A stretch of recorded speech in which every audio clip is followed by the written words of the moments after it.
जय हिंद मेरे प्यारे साथियों। आज इस वीडियो में कवर करेंगे जीके जीएस का प्रैक्टिस सेट नंबर 28 करेंगे और प्रैक्टिस सेट नंबर 27 तक पूरे कवर कर लिए थे। अगर आप वो वीडियो अभी तक नहीं देखे हैं तो देख लीजिए, जो कि आपको इसी वीडियो के डिस्क्रिप्शन बॉक्स में आपको प्लेलिस्ट का लिंक दिया हुआ है, वहाँ से आप देख सकते हैं।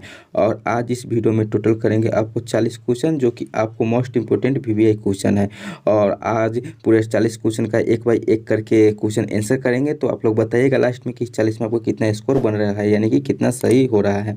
और अभी तक हिंदी का भी आप वीडियो नहीं देखे हैं तो वीडियो जाके देखिए, डिस्क्रिप्शन बॉक्स में आपको प्लेलिस्ट का लिंक मिल जाएगा। और एक बात और बता दूं कि जो चक्षु पब्लिकेशन का जो सीआरपीएफ का बुक है उसका भी प्रैक्टिस सेट स्टार्ट कर दिया है, जो कि आपको हिंदी का और रीजनिंग का प्रैक्टिस सेट डल चुका है, वो आप जाके देख लीजिए। ठीक है, आपको उसमें बहुत ही इंपॉर्टेंट क्वेश्चन सब दिया हुआ है, वो आप पूरे करा रहे हैं। ठीक है, तो चलिए स्टार्ट करते हैं क्वेश्चन नंबर 1 से। और क्वेश्चन नंबर 1 स्टार्ट करने से पहले मैं आप लोगों को फिर से बता दूं कि चैनल सब्सक्राइब नहीं किए तो चैनल सब्सक्राइब करके साथ में बेल बटन भी प्रेस कर दीजिए और वीडियो को लाइक भी कर दीजिए। चलिए क्वेश्चन नंबर 1 से स्टार्ट करते हैं। तो 1 नंबर में दे रखा है कि निम्नलिखित में से कौन सा वह भौतिक घटना है जिसके आधार पर एक सरल परिदर्शी यानी पेरिस्कोप कार्य करता है। तो वह घटना है, तो वो है प्रकाश का परावर्तन, जो कि ऑप्शन नंबर ए में दिया प्रकाश का परावर्तन, ये इसका राइट आंसर हो जाएगा। तो एक का ऑप्शन नंबर ए आंसर हो जाएगा। ठीक है, अगला क्वेश्चन है क्वेश्चन नंबर 2 है। 2 में कह रहा है कि वायु शक्ति, जिसे विंड पावर कहते हैं, उसमें ऊर्जा कौन सा रूप से विद्युत ऊर्जा में परिवर्तन होता है। तो वो ऊर्जा होता है, तो वो गतिज ऊर्जा होता है। ठीक है, इसका right answer option number A हो जाएगा, गतिज ऊर्जा। तीसरा नंबर क्वेश्चन है। तीसरा नंबर क्वेश्चन में कह रहा है कि निम्नलिखित में से कौन सा एक प्राकृतिक बहुलक नहीं है। तो इन चारों में से बताना है कि प्राकृतिक बहुलक कौन नहीं है। तो 1 में दिया है कि ऊन, 2 में दिया है कि रेशम, 3 में दिया है नायलॉन और डी में दिया है कि चमड़ा। तो ये जो प्राकृतिक बहुलक की बात किया जाए तो ये जो नायलॉन है ये नहीं है। तो इसका right answer option number C हो जाएगा। क्वेश्चन नंबर 4 है। क्वेश्चन नंबर 4 में कह रहा है कि हाइड्रोजन को जलाने से क्या बनेगा। तो ऑक्सीजन, राख, कार्बन डाइऑक्साइड, पानी। तो यह जो हाइड्रोजन को जलाने से यह पानी बनेगा। तो ऑप्शन नंबर डी इसका राइट आंसर हो जाएगा। दोस्तों, आपको जिस क्वेश्चन का आंसर आ रहा है उसी समय आप कमेंट बॉक्स में आंसर कीजिएगा। ठीक है, और वीडियो को लाइक भी कर दीजिए और दोस्तों के साथ शेयर भी कर दीजिए। क्वेश्चन नंबर 5 की बात करें तो 5 में कह रहा है कि प्रच्छन्न बेरोजगारी का सामान्य अर्थ होता है। तो क्या होता है प्रच्छन्न बेरोजगारी का। तो ऑप्शन ए में दे रखा है कि लोग बड़ी संख्या में बेरोजगार रहते हैं। बी में दे रखा है कि वैकल्पिक रोजगार उपलब्ध नहीं है। सी में दे रखा है कि श्रमिक की सीमांत उत्पादकता शून्य है। और डी में दे रखा है कि श्रमिकों की उत्पादकता कम है। तो यह जो प्रच्छन्न बेरोजगारी होता है वो सामान्य अर्थ में यह श्रमिकों की सीमांत उत्पादकता शून्य होती है, जो कि ऑप्शन नंबर सी में दिया, ये इसका राइट आंसर हो जाएगा। तो 5 का सी आंसर हो जाएगा। ठीक है, क्वेश्चन नंबर 6 में दे रखा है कि दलहन का सर्वाधिक उत्पादन किस देश में होता है। तो बांग्लादेश, ईरान, स्पेन, भारत। तो जो दलहन होता है यानी दाल का सर्वाधिक उत्पादन होता है तो अपने देश भारत में होता है, जो कि ऑप्शन नंबर डी दिया है, ये इसका राइट आंसर हो जाएगा। भारत में दलहन का सर्वाधिक उत्पादन यानी कि सबसे ज़्यादा उत्पादन दलहन का भारत में होता है। क्वेश्चन नंबर 7 की बात करें तो 7 में दे रखा है कि निम्नलिखित में से कौन सा भारतीय कृषि के निम्न उत्पादकता का कारण नहीं है। तो इन चारों में से बताना है कि भारतीय कृषि का कौन सा उत्पादकता का कारण नहीं है। ए में दे रखा है कि जनसंख्या का दबाव, बी में दे रखा है कि सहकारी कृषि, सी में प्रच्छन्न बेरोजगारी और डी में दे रखा है कि भू जोत का छोटा आकार। तो यह जो ऑप्शन नंबर बी में दे रखा है कि सहकारी कृषि, यह भारतीय कृषि के उत्पादकता का कारण नहीं है। तो इसका right answer option number B हो जाएगा, यानी कि 7 का बी हो जाएगा। क्वेश्चन नंबर 8 की बात करें तो 8 में कह रहा है कि हाल ही में आयोजित आईपीएल 2022 का खिताब किस टीम ने जीता है। तो वर्तमान में जो हाल ही में आईपीएल 2022 का खिताब को बताना है कि कौन जीता है। तो ये 4 ऑप्शन दिया है। ए में दिया है कोलकाता नाइट राइडर्स, बी में दिया है चेन्नई सुपर किंग्स, सी में दिया है गुजरात टाइटंस और डी में दिया है राजस्थान रॉयल्स। तो आईपीएल 2022 का जो खिताब जीता है तो यह गुजरात टाइटंस जीता है। तो इसका राइट आंसर होगा option number C, Gujarat Titans. Option number C इसका राइट आंसर हो जाएगा 8 का। क्वेश्चन नंबर 9 की बात करें तो 9 में कह रहा है कि भारत की प्रथम महिला सांसद कौन थी। राजकुमारी अमृता कौर, राधाबाई सुब्बारायन, रजिया सुल्तान, सुचेता कृपलानी। तो जो भारत की प्रथम महिला सांसद थी तो वह राधाबाई सुब्बारायन थी। तो ऑप्शन नंबर बी इसका राइट आंसर हो जाएगा, राधाबाई सुब्बारायन भारत की प्रथम महिला सांसद थी। ये मोस्ट इंपोर्टेंट वीवीआई क्वेश्चन है, ये आपको सीआरपीएफ में 100% ये क्वेश्चन आने वाला है। क्वेश्चन नंबर 10 कह रहा है कि मार्च 2022 में 5वीं संयुक्त राष्ट्रीय पर्यावरण सभा कहाँ संपन्न हुई। तो ए में दे रखा है नई दिल्ली, बी में नैरोबी, सी में अंगोला, डी में आबू धाबी। तो यह जो मार्च 2022 के 5वीं संयुक्त राष्ट्र पर्यावरण सभा जो संपन्न हुई तो यह हुई नैरोबी में हुई। ठीक है, इसका राइट आंसर होगा option number B, Nairobi. Question number 11 में कह रहा है कि नेपाल की संसद का नाम क्या है। तो जातीय संसद, राष्ट्रीय पंचायत, तो संगडु संसद। तो नेपाल की जो संसद का नाम है तो यह राष्ट्रीय पंचायत है, जो कि ऑप्शन नंबर बी इसका राइट आंसर हो जाएगा, राष्ट्रीय पंचायत। क्वेश्चन नंबर 12 में दे रखा है कि अंतर्राष्ट्रीय श्रम संगठन का गठन कब हुआ, यानी कि किस तारीख को, यानी किस वर्ष हुआ। तो अंतर्राष्ट्रीय श्रम संगठन का गठन की बात किया जाए तो यह हुआ 11 अप्रैल 1919 ईस्वी की, जो कि ऑप्शन नंबर ए इसका राइट आंसर हो जाएगा। 11 अप्रैल 1919 को राष्ट्रीय श्रम संगठन का गठन हुआ था। ठीक है। क्वेश्चन नंबर 13 में दे रखा है कि विश्व पर्यावरण दिवस कब मनाया जाता है। 5 जून, 21 जून, 11 जुलाई और 5 जुलाई। तो विश्व पर्यावरण दिवस की बात करें जाए तो यह 5 जून को मनाया जाता है। तो इसका right answer option number A हो जाएगा 5 जून। क्वेश्चन नंबर 14 है कि कांचीपुरम का मंदिर किस शहर में अवस्थित है। तो बेलूर में, हैदराबाद, चेन्नई, बेंगलुरु में। तो जो कांचीपुरम की मंदिर जो है यह चेन्नई में अवस्थित है। तो इसका राइट आंसर हो जाएगा option number C, Chennai. Question number 15 है। 15 में कह रहा है कि भारतीय संविधान के किस अनुसूची में शपथ ग्रहण का प्रावधान है। तो सूची 1 में, सूची 3 में, सूची 4 में, सूची 2 में। तो यह जो भारतीय संविधान के जो शपथ ग्रहण का प्रावधान है तो अनुसूची 3 में है। ठीक है। इसका right answer option number B हो जाएगा कि अनुसूची 3 में यह उल्लेख किया गया है। क्वेश्चन नंबर 16 है। 16 में कह रहा है कि भारत के संविधान में केंद्र और राज्य के बीच किया गया शक्तियों का विभाजन इनमें से किसमें उल्लेखित योजना पर आधारित है। मार्लो मीटो सुधार 1909, मॉन्टेस्क्यू चेम्सफोर्ड अधिनियम 1919, भारत सरकार अधिनियम 1935, उपयुक्त में से कोई नहीं। तो यह हो जाएगा भारत सरकार अधिनियम 1935। ठीक है। इसका राइट आंसर हो जाएगा ऑप्शन नंबर सी, भारत सरकार अधिनियम 1935। क्वेश्चन नंबर 17 कह रहा है कि संविधान सभा के चुने गए पहले अस्थायी अध्यक्ष कौन थे। तो डॉक्टर राजेंद्र प्रसाद, डॉक्टर सच्चिदानंद सिन्हा, मौलाना अबुल कलाम आज़ाद, पंडित जवाहरलाल नेहरू। तो संविधान सभा के पहले चुने गए अस्थायी है, यहाँ पे अस्थायी पूछ रहा है तो अस्थायी हो जाएगा डॉक्टर राजेंद्र प्रसाद, जो कि ऑप्शन नंबर ए में दिया है, डॉक्टर राजेंद्र प्रसाद। और यहीं पे पूछा जाए अस्थायी तो अस्थायी हो जाएगा डॉक्टर सच्चिदानंद सिन्हा। ठीक है। तो क्वेश्चन नंबर 18 देखते हैं। 18 नंबर क्वेश्चन में कह रहा है कि निम्नलिखित में से किस व्यक्ति ने संविधान की प्रस्तावना को राजनीतिक जन पत्रिका का संबोधित किया। तो यह जो संविधान की प्रस्तावना को राजनीतिक जन पत्रिका का संबोधित किया तो यह किया के.एम. मुंशी ने कहा। ठीक है। इसका राइट आंसर होगा option number A, KM. Munshi. Question number 19 में कह रहा है कि निम्नलिखित में से कौन सा राज्य आवश्यक तत्व नहीं है, यानी कि निम्नलिखित कौन सा राज्य का आवश्यक तत्व नहीं है। तो ए में दे रखा है कि जनसंख्या, बी में भूभाग, सी में संप्रभुता, डी में संविधान। तो यह संविधान नहीं है। तो इसका राइट आंसर होगा ऑप्शन नंबर डी, संविधान।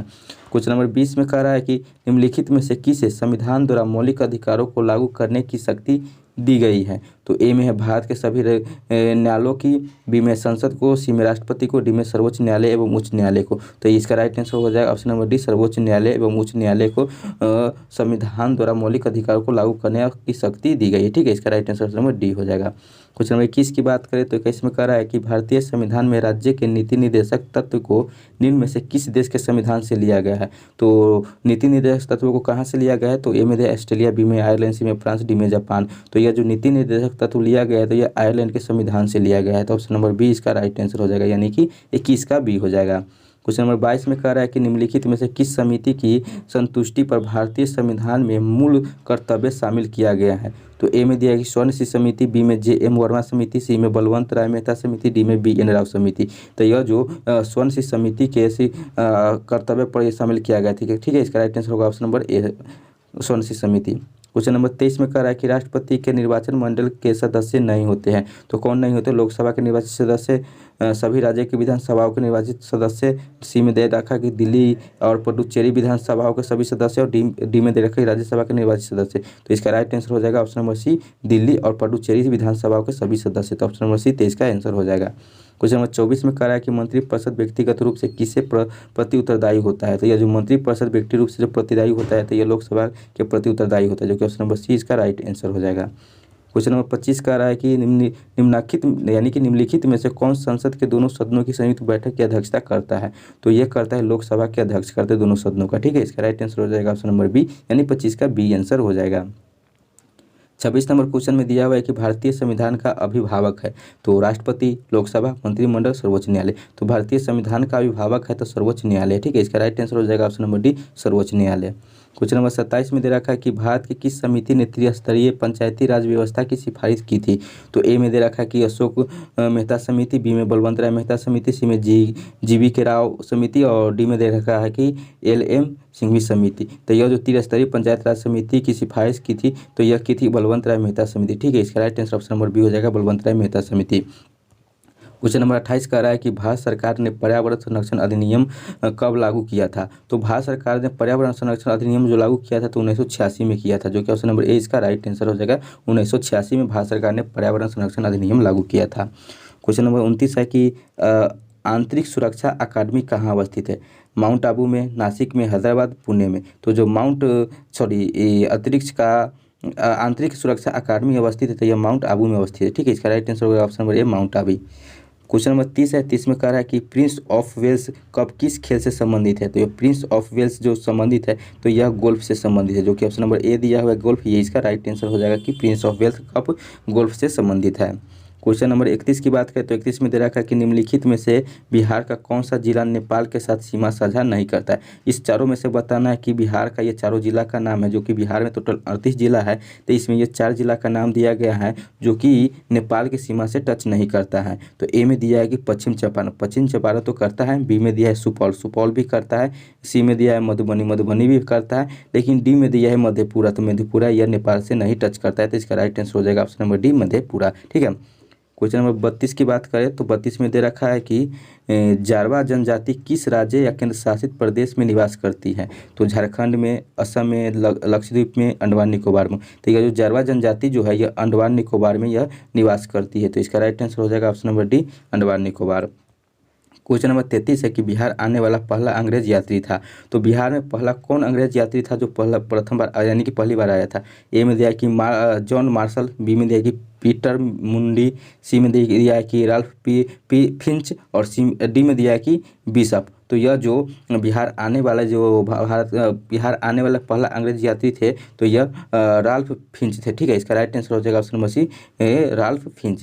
क्वेश्चन नंबर 34 में कह रहा है कि युद्ध जिसमें भारत में मुस्लिम शक्ति की स्थापना हुई थी तो वह युद्ध था, यह तराइन का द्वितीय युद्ध था। तो ऑप्शन नंबर बी इसका राइट आंसर हो जाएगा, तराइन का द्वितीय युद्ध में मुस्लिम शक्ति की स्थापना की थी। ठीक है, इसका right answer option number B हो जाएगा। क्वेश्चन नंबर 35 में दे रखा है कि मगध के कर्ण वंश का संस्थापक था। तो मगध के कर्ण वंश के संस्थापक कौन था? तो देवभूति, पुष्यमित्र, अग्निमित्र, वासुदेव। तो यह थे वसुदेव थे। ठीक है, इसका right answer option number D हो जाएगा, वसुदेव।